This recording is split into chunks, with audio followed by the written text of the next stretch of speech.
जय हिंद दोस्तों, BPSC crack में आपका स्वागत है।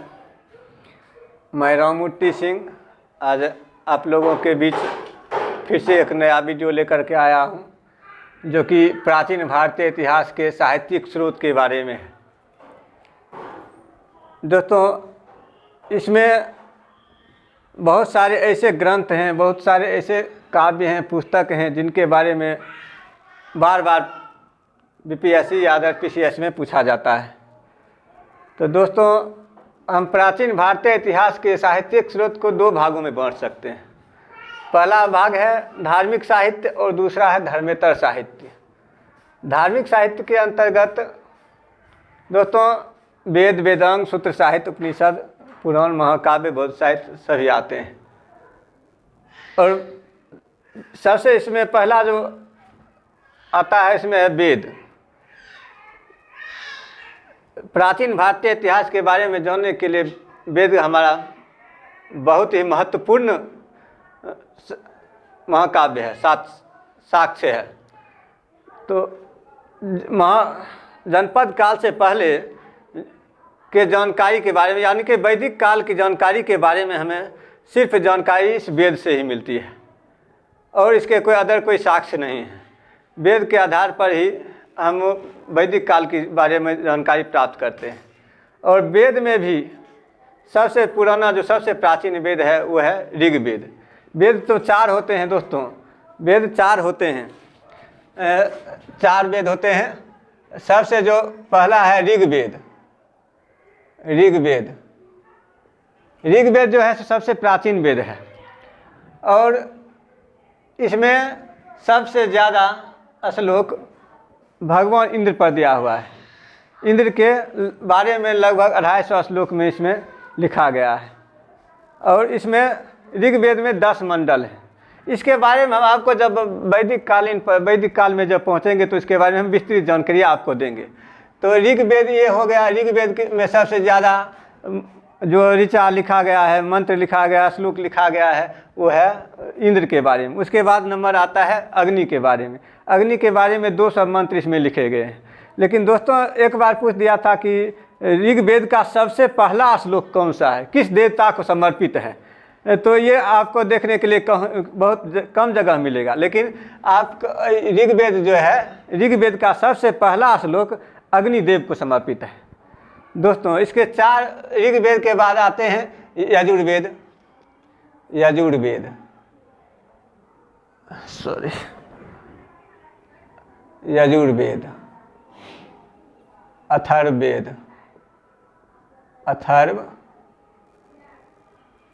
अथर्ववेद और सामवेद। ये चार वेद हैं। तो ऋग्वेद जो है सबसे प्राचीन है और इसके चारों के चार उपवेद भी हैं। और इसके बारे में अगर बनाएंगे तो वेद पर एक पूरा वीडियो ही बन जाएगा। लेकिन अभी हम इसके बारे में थोड़ा थोड़ा बताते हुए आगे चले जाएंगे। और ऋग्वेद जो है, ऋग्वेद का एक उपवेद है जिसको कहते हैं आयुर्वेद।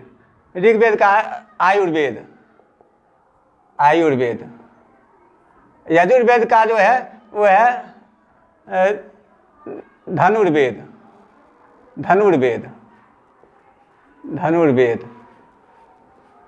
अथर्ववेद का है शिल्पवेद। और सामवेद का है गंधर्ववेद। इसके ये उपवेद हो गए। और इसके बहुत सारे ब्राह्मण साहित्य भी हैं। जैसे ऋग्वेद का ऐत्रेय हो गया, कौशिकी हो गया।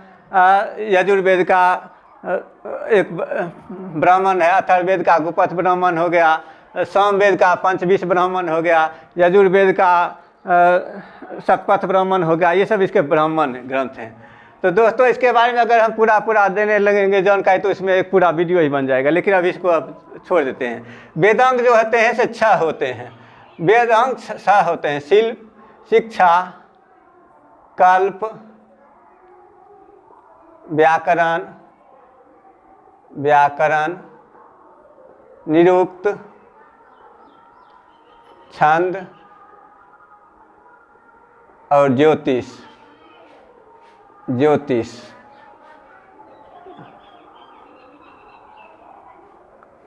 ज्योतिष। तो इसके बारे में सिर्फ आपको पूछेगा कि वेदांग कितने हैं, वेदांग 6 होते हैं। उसके बाद आता है सूत्र साहित्य। सूत्र साहित्य में होता है कल्प सूत्र, कल्प सूत्र। और इसमें जितने भी हैं ये सारे के सारे कहीं ना कहीं से बीपीएससी में या अदर पीसीएस में क्वेश्चन पूछे ही जाते हैं। दोस्तों एक कल्प सूत्र, इसको कहते हैं कल्प सूत्र। कल्प सूत्र के 4 भाग हैं। पहला हो गया स्रोत सूत्र, दूसरा हो गया गृह सूत्र, तीसरा हो गया धर्म सूत्र और चौथा हो गया सुलभ सूत्र। तो स्रोत सूत्र के बारे में आपको शुद्धि संबंधी जो है ज्ञान दिया गया है। गृह सूत्र के बारे, गृह सूत्र में आपको पारिवारिक जीवन के बारे में, धर्म के ग्रंथ के बारे में बताया गया है। और अगला हो गया आपका कल्प सूत्र, स्रोत सूत्र, स्रोत सूत्र, गृह सूत्र, गृह सूत्र, और एक हो गया आपका स्रोत सूत्र, गृह सूत्र, धर्म सूत्र और सुलभ सूत्र, सुलभ सूत्र। ये 4 सूत्र हो गए। स्रोत सूत्र में आपको शुद्धि संबंधी ज्ञान दिया हुआ है। गृह सूत्र में पारिवारिक संबंधी धर्म का ज्ञान दिया है। धर्म सूत्र में लौकिक पारलौकिक धर्मों के बारे में बताया गया है। और सुलभ सूत्र में यज्ञ संबंधी, यज्ञ की जो मंडप वगैरह बनाए जाते थे उसके बारे में ज्ञान दिया गया है। और एक बात और आप जान लीजिए कि जितने भी त्रिकोणमिति निष्पत्ति हैं, त्रिकोणमिति निष्पत्ति, साइन कोस्टेन, उसका भी ज्ञान सुलभ सूत्र में मिलता है दोस्तों। और इसीलिए सुलभ सूत्र में यज्ञ वेदियों के मापने के बारे में ज्ञान दिया गया है। तो इसमें पूछा जाता है कि सुलभ सूत्र में किस चीज़ का ज्ञान दिया जाता है, तो उसमें लिखा रहता है कि सुलभ सूत्र में यज्ञ वेदियों के मंडप को बनाने में जो नियम संबंधी माप के बारे में दिया रहता है दोस्तों। उसके बाद आता है उपनिषद। उपनिषद जो होते हैं से 108 उपनिषद होते हैं, 108 उपनिषद होते हैं। इसमें कुछ उपनिषद होते हैं ईशकेन, कठोपनिषद, मांडूक्योपनिषद, ये सब उपनिषद होते हैं। जैसे कि कठोपनिषद में आपको यम और नचिकेता का कठोपनिषद, कठोपनिषद, कठोपनिषद, इसमें यम और नचिकेता का संवाद लिखा रहता है। मुंडकोपनिषद, मुंडक, मुंडकोपनिषद में आपको सत्यमेव जयते लिखा रहता है। सत्यमेव जयते, सत्यमेव जयते मुंडकोपनिषद में लिखा रहता है। और बृहदारण्यक, बृहदारण्यक, इसमें आपको लिखा रहता है, लिखा है कि तमसोमा ज्योतिर्गमय, तमसोमा, तमसोमा, तमसोमा ज्योतिर्गमय, ज्योतिर्गमय, ज्योतिर्गमय, तमसोमा ज्योतिर्गमय, तमसोमा ज्योतिर्गमय बृहदारण्यक उपनिषद से लिया गया है। सत्यमेव जयते आपको मुंडक उपनिषद से लिया गया है। कठोपनिषद में यम और नचिकेता का संवाद दिया हुआ है। उसके बाद आता है स्मृति साहित्य। स्मृति साहित्य में सबसे पुराना जो सबसे प्राचीन साहित्य है वह है मनु स्मृति, मनु स्मृति। उसके बाद है तो बहुत सारे नारद स्मृति हैं, नारद स्मृति, कात्यायन, कात्यायन स्मृति, पराशर स्मृति, ये सब स्मृति है। लेकिन उसके बारे में पूछा नहीं जाता है दोस्तों। सिर्फ पूछा जाता है अगर ये सब कि सबसे प्राचीन स्मृति कौन सा है, तो यह है मनु स्मृति। और उसके बाद अगला आता है पुराण। पुराण में है तो 18। इसमें जो है सो सबसे प्राचीन पुराण जो है सो वो मत्स्य पुराण है। मत्स्य पुराण, मत्स्य पुराण, मत्स्य पुराण। पूछा जाता है कि सबसे प्राचीन पुराण कौन सा है, तो मत्स्य पुराण। मत्स्य पुराण, वायु पुराण, विष्णु पुराण, विष्णु पुराण और भागवत पुराण, भागवत पुराण। ये 4 पुराण जो हैं दोस्तों, इसमें आपको प्राचीन भारतीय राजाओं की राजवंशों की वंशावली देखने को मिलता है, इसलिए प्रसिद्ध हैं। इस समय जो है सब प्राचीन जो सतयुग, त्रेता, द्वापर जितने भी युग बीते हैं उनके प्राचीन राजवंशों की सूची इसमें मिलती है, इसीलिए प्रसिद्ध है। और इस पर तो कभी कभार प्रश्न पूछे जाते हैं दोस्तों, लेकिन मत्स्य पुराण पर बहुत बार प्रश्न पूछा गया कि सबसे प्राचीन पुराण कौन सा है, तो मत्स्य पुराण। उसके बाद आता है महाकाव्य। महाकाव्य में दो आते हैं, रामायण और महाभारत। रामायण और महाभारत। महाभारत, रामायण सबसे पहला रामायण तो लिखा गया था वाल्मीकि के द्वारा, और उसके बाद तो बहुत सारे रामायण लिखे गए। अंतिम में रामचरितमानस जो सबसे प्रसिद्ध रामायण हुआ, वो रामचरितमानस तुलसी बाबा का लिखा हुआ है। और महाभारत जो है, महाभारत शुरू में इसका नाम था जय संहिता। जय संहिता, जय संहिता। इसमें शुरू में सिर्फ 88 श्लोक होते थे, 8800 श्लोक होते थे। उसके बाद ये जब उससे ज़्यादा बड़ा हो गया तो इसका नाम पड़ गया भारत। और उसके बाद जब इसके यह बढ़ करके 1 लाख श्लोक का होगा तब ये इसका नाम पड़ गया महाभारत। तो दोस्तों ये थे रामायण और महाभारत। अब आता है बौद्ध साहित्य। बौद्ध साहित्य में तो बहुत सारे ग्रंथ हैं, लेकिन इसमें आपको 2-3 ग्रंथ का नाम रखना है। पहला है मिलिंद पन्हु। मिलिंद पन्हु, ये बहुत बार क्वेश्चन पूछा गया है, बहुत सारे PCS में, बहुत BPSC में, बहुत सारे SSC में बहुत बार पूछा गया कि मिलिंद पन्हु में किसका वर्णन किया गया है। तो दोस्तों इसमें बौद्ध भिक्षु नागसेन और राजा मिलिंद का दार्शनिक वार्तालाप दिया गया है। किसका? नागसेन और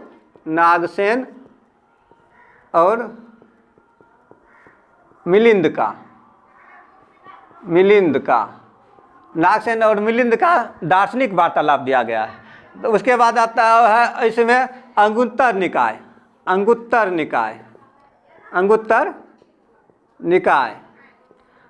निकाय होता है। अंगुत्तर निकाय इसलिए प्रसिद्ध है, अंगुत्तर निकाय इसलिए प्रसिद्ध है दोस्तों कि इसमें 16 महाजनपदों का वर्णन दिया गया है। उसके बाद आता है पिटक। इसमें 3 पिटक हैं, विनय पिटक, सुत पिटक और अभिधम पिटक। तो इसके बारे में हम बौद्ध धर्म जब पहुँचेंगे चैप्टर में तब विस्तृत रूप से आपको बताएंगे। उसके बाद आता है जैन साहित्य। जैन साहित्य में बहुत सारे ग्रंथ हैं, अंग, उपांग, परकीन, छेद, सूत्र, शूल के क्या क्या बहुत सारे हैं, लेकिन इसमें 2 आपको याद रखना है। एक है आचारांग सूत्र। इसमें जैन भिक्षुओं के नियमों, आचार विचार नियमों का वर्णन किया गया है। और दूसरा है भगवती सूत्र। इसमें 16 महाजनपदों का वर्णन दिया गया है, लेकिन इसमें जो 16 महाजनपद का वर्णन दिया गया है, इसमें दोनों में 16 महाजनपदों में बहुत अंतर है। दोस्तों अगला है सिंहली साहित्य। सिंहली साहित्य में आता है नाम महावंश का, महावंश और दीपवंश। दोस्तों ये इसलिए प्रसिद्ध है कि इसमें ये लंका का महाकाव्य है, और इसमें लिखा हुआ है कि अशोक ने अपने 99 भाइयों की हत्या करके राज सिंहासन को प्राप्त किया था, इसीलिए इसका एक स्रोत जो है सो यहीं से प्राप्त होता है। दोस्तों ये सब थे आपके कुछ धार्मिक साहित्य, और इस धार्मिक साहित्य में तत्कालीन सामाजिक, राजनीतिक, आर्थिक और सभी की जानकारी देखने को मिलती है।